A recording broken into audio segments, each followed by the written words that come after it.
Hello everyone! Samahan niyo po ako at mamamasyal po tayo sa Akishima City. Ayan, dito po, ito po free entrance lang po ito kasi malapit siya sa Moritown.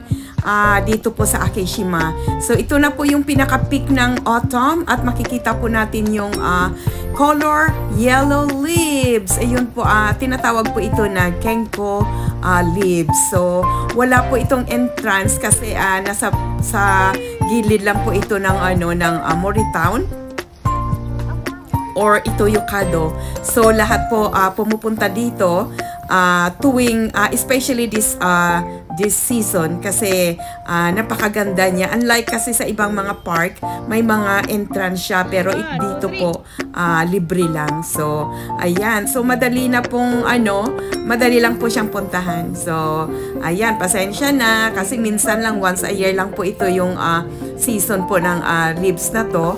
So nagyayaan po kami ng mga friends na pumunta dito.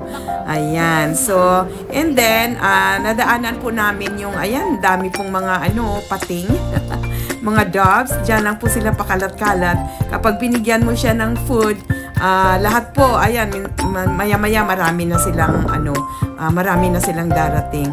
Ayun. So after that, nakita po kami ng aking husband at pumunta po kami sa Yakiniku.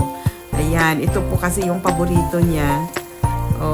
Kasi maganda to na food, especially po kapag yung medyo malamig. Kasi parang, kumbaga sa atin sa Pilipinas, parang barbecue siya. Of course, marami na rin pong mga restaurant na nagsiserve na rin po sila ng ganito. So, ayan. So, nag-i-enjoy naman po kami. At salamat po sa mga salamat po sa panunood nyo. At ito po, iba't ibang klase po to. Hindi lang po siya karne, mayroon din po siyang pork at may mga vegetables. Yun. So, nandyan lang po kayo at maya-maya po ay matatapos na to, and I hope itatry nyo rin po yung ibang video po. So, salamat po sa panunood at I hope po na mayroon kayong nakukuha, and I hope na if you have a chance to come here in Japan, I hope na mamamasyal din po kayo dito sa place na to.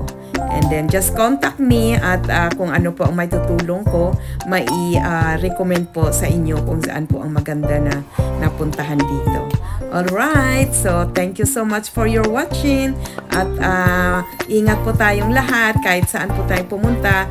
Don't forget to pray po dahil nandyan lang po lagi ang Panginoon. Nagaantay lang po sa atin na tawagan natin siya, di ba?